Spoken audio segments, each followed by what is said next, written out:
What is the difference between drainable superheater and non-drainable superheater? Drainable superheater और non drainable superheater में क्या अंतर है? Condensate cannot be drained out completely from vertical superheater when boiler is shut off condition. This type of superheater is called as non-drainable superheater. In horizontal superheater, sufficient sloping is made so that the condensate can be drained out completely. This type of superheater is called as drainable superheater. Boiler बंद होने पर vertical superheater से condensate पूरी तरह से बाहर नहीं निकल पाता है। इस प्रकार के सुपरहीटर को नॉन ड्रेनेबल सुपरहीटर कहा जाता है। हॉरिजॉन्टल सुपरहीटर में पर्याप्त ढलान बनाया जाता है ताकि कंडेंसेट पूरी तरह से बाहर निकल सके। इस प्रकार के सुपरहीटर को ड्रेनेबल सुपरहीटर कहा जाता है।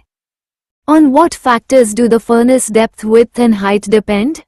भट्ठी की गहराई, चौड़ाई और ऊंचाई किन कारकों पर निर्भर करती है? Furnace depth depends upon the type of fuel used. It is selected suitably so that the flame tip does not touch the water wall. If flame tip touch the water wall, then it overheat the tube and the tube may fail. Furnace width depends upon the capacity of the boiler.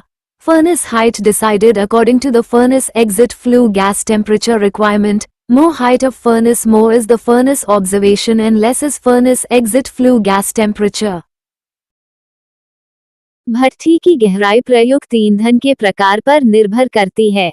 इसका चयन इस प्रकार किया जाता है कि लौ की नोक पानी की दीवार को न छुए। यदि लौ की नोक पानी की दीवार को छूती है तो ये ट्यूब को ज्यादा गर्म कर देती है और ट्यूब खराब हो सकती है। भट्ठी की चौड़ाई बॉयलर की क्षमता पर निर्भर करती है। भट्ठी की ऊंचाई भट्ठी से निकलने वाले फ्लू गैस के तापमान की आवश्यकता के अनुसार तय की जाती है। भट्ठी की ऊंचाई जितनी ज्यादा होगी, भट्ठी का अवलोकन उतना ही बेहतर होगा और भट्ठी से निकलने वाले फ्लू गैस का तापमान उतना ही कम होगा। What is ash settling pond? राख निपटान तालाब क्या है? ANS Hydraulic ash handling system is carried out by the stream of water. Ash collected from the furnace is transported to a suitable location called as ash sump or settling pond, where it is allowed to settle down. Water from the sump is recycled and used for carrying the ash again. Hydraulic राख प्रबंधन प्रणाली पानी की धारा द्वारा संचालित होती है। भट्टी से एकत्रित राख को एक उपयुक्त स्थान पर ले जाया जाता है जिसे राख का कुंड या निपटान तालाब कहा जाता है, जहां उसे जमने दिया जाता है।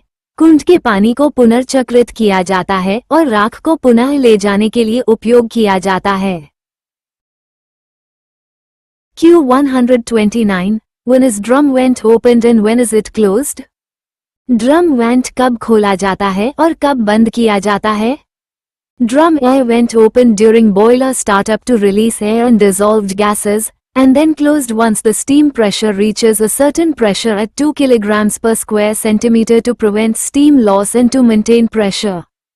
ड्रम एयर वेंट को बॉयलर चालू होने पर हवा और घुली हुई गैसों को बाहर निकालने के लिए खोला जाता है और फिर भाप का दबाव 2 वर्ग किलोग्राम प्रति सेंटीमीटर पर एक निश्चित दबाव तक पहुंचने पर बंद कर दिया जाता है ताकि भाप का नुकसान रोका जा सके और दबाव बनाए रखा जा सके।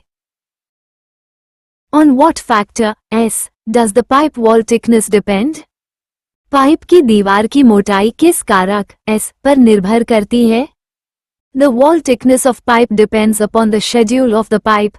American National Standard Institute ANSL sponsored by American Society for Testing Material ASTM and American Society of Mechanical Engineers ASME has standardized this schedule. The weight of the pipe increase with the increase in schedule number. Additional of later S after schedule number identify it as stainless pipe. Pipe की दीवार की मोटाई pipe के schedule पर निर्भर करती है। American society for testing materials ASTM और American society of mechanical engineers ASME द्वारा प्रायोजित अमेरिकी राष्ट्रीय मानक संस्थान ANSL ने इस शेड्यूल को मानकीकृत किया है। शेड्यूल संख्या में वृद्धि के साथ पाइप का वजन बढ़ता है। शेड्यूल संख्या के बाद S जोड़ने पर इसे स्टेनलेस पाइप के रूप में पहचाना जाता है।